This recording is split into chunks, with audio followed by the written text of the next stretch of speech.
confused when you walked into a room? Or you're just gazing at people's faces and you feel like, I don't belong here?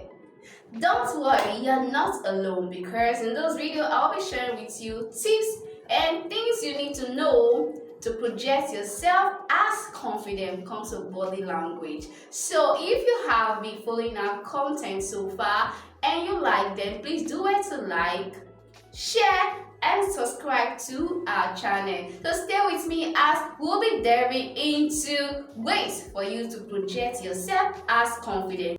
Okay, so projecting yourself as confident when it comes to body language has to do with how you feel and you look confidently. Okay, so confident, now remember, no one is born confident. That's the truth. Nobody is born confident. So how then do we develop being confident? Developing being confident has to do with the environment, family, your accomplishments, achievement. Those are the things that will help you project yourself as confident. So feeling confident is one thing, and looking confident is a different thing. That is what I want you to understand, because you can look confident but you don't feel confident about yourself, and you can feel confident but you don't look confident about yourself. So then what should you do? So for you to achieve this, feel and look confident, you need to know your material. What I mean by material is your worth, your value.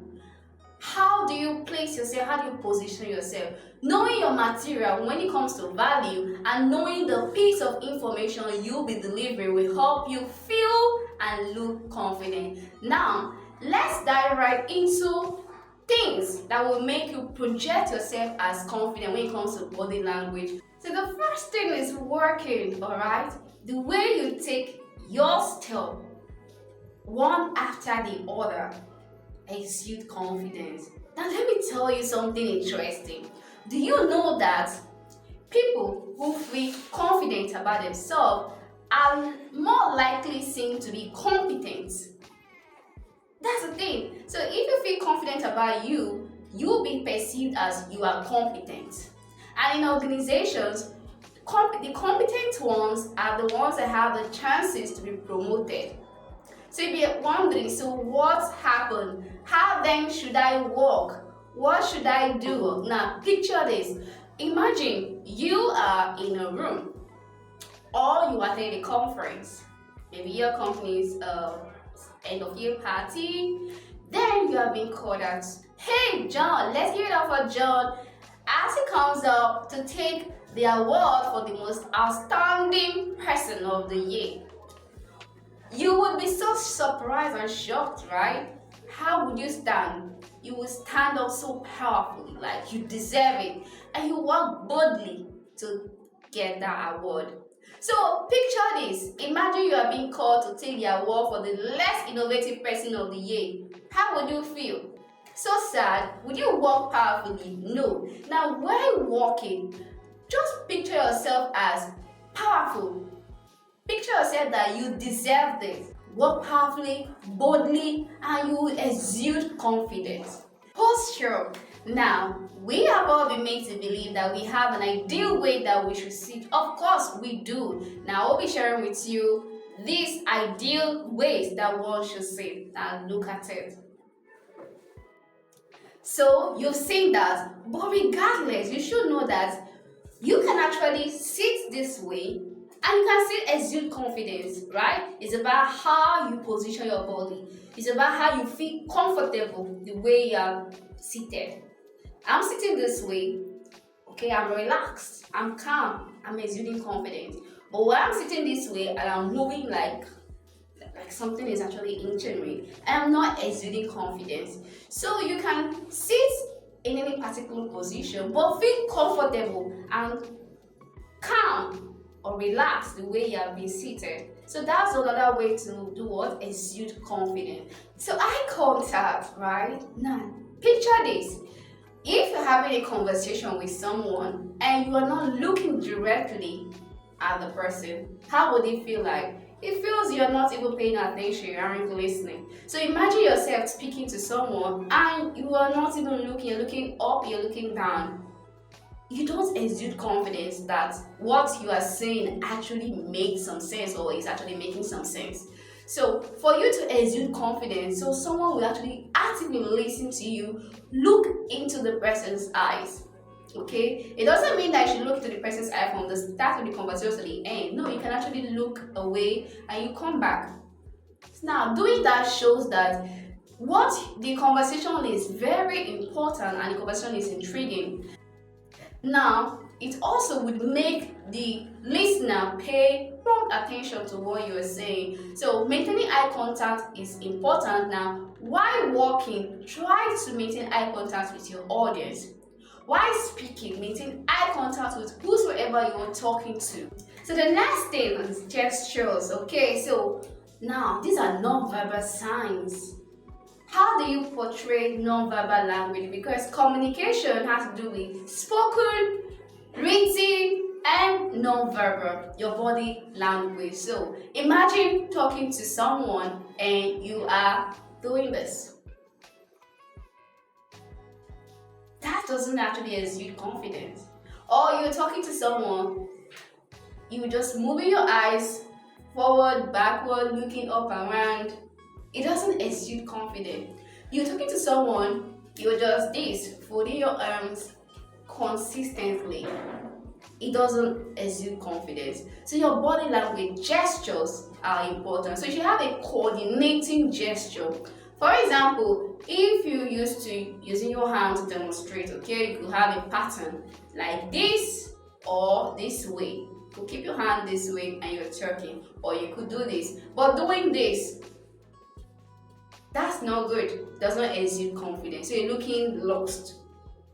Remember that your gestures, the way you portray, the way you actually portray these gestures, these non-verbal signs, will actually depict some meanings to what you're saying, alright? You're talking, but your gestures don't align to your spoken words. It's going to be confusing, okay? So relax. So the next thing we need to talk about is intonation. Intonation, that's another important thing to look at. Now, the way you talk, the tone matters. Now imagine saying no. My no commands some sign of respect, but saying no doesn't show that you are actually saying no to something. Do you want this? No, I don't. Do you want this? No, I don't. So which one shows that I'm confident enough to say I don't want it? Very important. So your intonation, your rise and your fall tone depicts what? Your confidence level. Understand that when you want to speak, your intonation, your rise and your fall tone should actually depict what you want to say. So someone will not misconstruct or misunderstand what you're saying. The next thing we need to talk about is cadence. Cadence, that's another important thing. Now I talk about cadence, talk about your pauses, right? You're talking, don't just rush like, I just want to do this and get off. Now when you're talking, try to understand when you should pause, because it will help you to limit your feelers. So actually this, okay, I went here, because you're processing your thought, right? So with cadence, that those pauses, when you don't know what you want to say, just pause.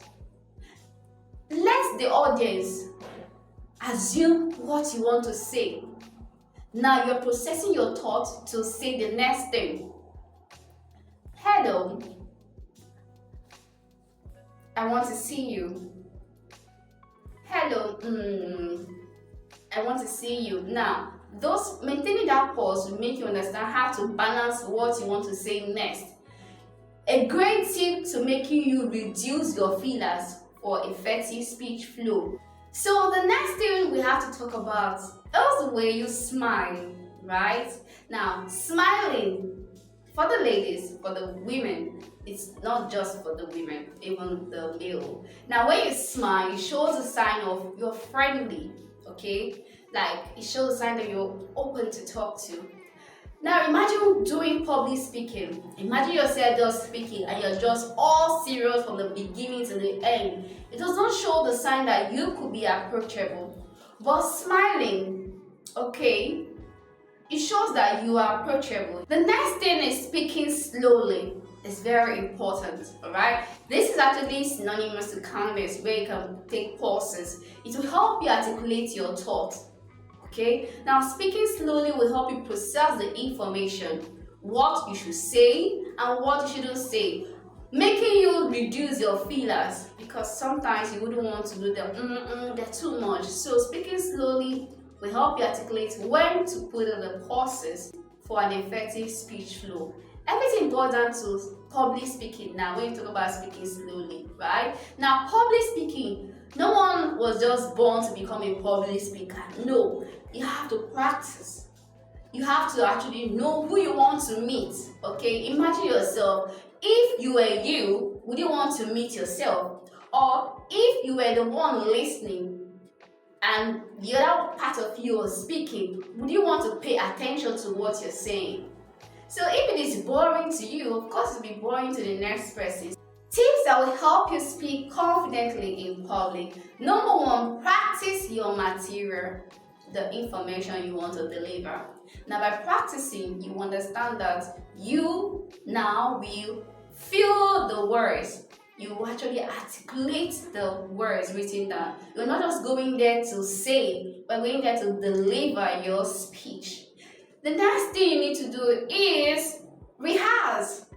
Rehearse. Now, by rehearsing, you will understand areas that you need to improve on. Alright. Most of the time, you could do some other thing like take a walk, listen to music if it gives you that motivation, or lean on the wall to have that push, like I can do it type of push.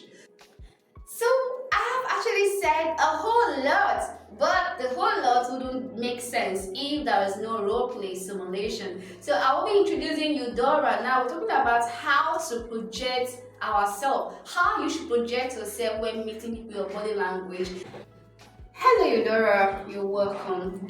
Now I'll be discussing how people or an individual can project himself or herself when meeting people. But before we start the role play, please can you share tips that will help people exude confidence when they go out there to meet people? Okay, Miss Beauty, that's really an interesting topic. So, when meeting people in an official setting, ensure to always give a firm handshake and avoid squeezing the recipient's hand. Secondly, before going for any event, ask for the dress code so that you don't end up overdressing or underdressing for that event. Most importantly, when you ask for directions, it is better you use this and not this to give directions. Oh, this actually shows that you are pointing into someone's face and it appears rude. Now I get. So this way is actually better. Where am I going to? This way. Thank you so much, Eudora. You're welcome. Okay, now from this role play, the simulation, you've seen how we've been able to maintain eye contact. You've also seen how we're able to maintain our posture, our gestures, intonation. Now, practice yours, alright? Practice with a friend. Keep practicing. Practice the same will make you perfect. So if you found this helpful, do it to like, share, and subscribe to our channel for more impactful content. Bye, and see you next time.